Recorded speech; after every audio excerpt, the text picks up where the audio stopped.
നമസ്കാരം, nation news ലൈവിലേക്ക് സ്വാഗതം. ഓരോ വ്യക്തികളിലും അവർക്ക് വരാൻ സാധ്യതയുള്ള 1000-ഓളം അസുഖങ്ങളുടെ സാധ്യതയെക്കുറിച്ച് മുന്നറിയിപ്പ് നൽകുവാൻ കഴിയുന്ന AI സംവിധാനം വരുന്നു. 1000-ലധികം രോഗങ്ങളുടെ വ്യക്തിഗത അപകട സാധ്യതയെ പ്രവചിക്കുവാനും 10 വർഷം മുന്നേ ആരോഗ്യത്തിലെ മാറ്റങ്ങൾ പ്രവചിക്കുവാനും കഴിയുന്നു എന്നതാണ് ഈ പുതിയ സംവിധാനം. European molecular biology laboratory, German cancer research centre, Copenhagen സർവകലാശാല എന്നിവിടങ്ങളിലെ വിദഗ്ധരാണ് ഇതിന് പിന്നിൽ പ്രവർത്തിച്ചത്. ജനറേറ്റീവ് AI മനുഷ്യന്റെ രോഗങ്ങളുമായി ബന്ധപ്പെട്ട് എങ്ങനെ മാതൃകയാക്കാൻ കഴിയുമെന്നതിന്റെ ഇതുവരെയുള്ള ഏറ്റവും സമഗ്രമായ കണ്ടെത്തലുകളിൽ ഒന്നാണിത്.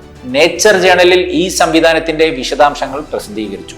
ക്യാൻസർ, പ്രമേഹം, ഹൃദ്രോഗം, ശ്വസനരോഗം, മറ്റ് നിരവധി വൈകല്യങ്ങൾ തുടങ്ങിയ രോഗങ്ങൾ ആർക്കെങ്കിലും ഉണ്ടാകുമോ എന്നതിന്റെയും എപ്പോൾ എന്നതിന്റെയും സാധ്യത വിലയിരുത്തിയാണ് ഉപകരണം പ്രവർത്തിക്കുന്നത്. ഡെൽഫി 2M എന്ന് പേരിട്ടിരിക്കുന്ന ഇത് രോഗങ്ങളെ കണ്ടെത്തിയപ്പോൾ അവർ പൊണ്ണത്തടിയുള്ളവരാണോ, പുകവലിച്ചവരാണോ അല്ലെങ്കിൽ മദ്യപിച്ചവരാണോ തുടങ്ങിയ ജീവിതശൈലി ഘടകങ്ങൾ, അവരുടെ പ്രായം, ലിംഗഭേദം എന്നിവയ്ക്കായി തിരച്ചിൽ നടത്തും. അടുത്ത ദശകത്തിലും അതിനുശേഷവും എന്ത് സംഭവിക്കുമെന്ന് പ്രവചിക്കുവാൻ ഈ ഉപകരണം രോഗിയുടെ റെക്കോർഡ് ഡാറ്റയും പരിശോധിക്കും. UK ബയോബാങ്കിലേക്കും ഡാനിഷ് ദേശീയ രോഗി രജിസ്റ്ററിലെയും രോഗികളുടെ ഡാറ്റയാണ് ഈ സംവിധാനം പരിശോധിച്ചത്. എന്നാൽ രോഗികളുടെ വിശദാംശങ്ങൾ ഇവർ പുറത്തുവിട്ടിട്ടില്ല.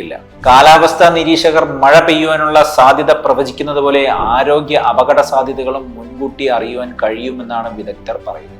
വളരെ ചുരുങ്ങിയ വർഷങ്ങൾക്കുള്ളിൽ തന്നെ രോഗികൾക്ക് ഈ സംവിധാനം പ്രയോജനപ്പെടുത്തുവാൻ കഴിയും. നിങ്ങളുടെ ശരീരഭാരം കുറയ്ക്കണമെന്നും പുകവലി നിർത്തണമെന്നുമെല്ലാം ഈ AI സംവിധാനം നിങ്ങളെ അറിയിക്കും. അടുത്ത ദശകത്തിൽ ഹൃദയാഘാതമോ പക്ഷഭേദമോ ഉണ്ടാകാനുള്ള സാധ്യതയും ഇതിലൂടെ കണ്ടെത്തുവാൻ കഴിയും. ഓരോ വ്യക്തിയുടെയും മുൻകാല രോഗചരിത്രത്തെ ആശ്രയിച്ചാണ് ഇതിന്റെ നിർണയ രീതി ഒരുക്കിയിരിക്കുന്നത്. ചിലപ്പോൾ 20 വർഷത്തിന് ശേഷം ഉണ്ടാകുവാൻ സാധ്യതയുള്ള രോഗത്തെക്കുറിച്ച് പോലും ഡെൽഫി 2M മുൻകൂട്ടി അറിയിപ്പ് നൽകുവാൻ കഴിയും. മനുഷ്യന്റെ ആരോഗ്യവും രോഗപുരോഗതിയും മനസ്സിലാക്കുവാനുള്ള ഒരു പുതിയ വഴിയുടെ തുടക്കമാണിത് എന്നാണ് ലോകമെമ്പാടുമുള്ള പ്രമുഖ ഗവേഷകർ പറയുന്നത്.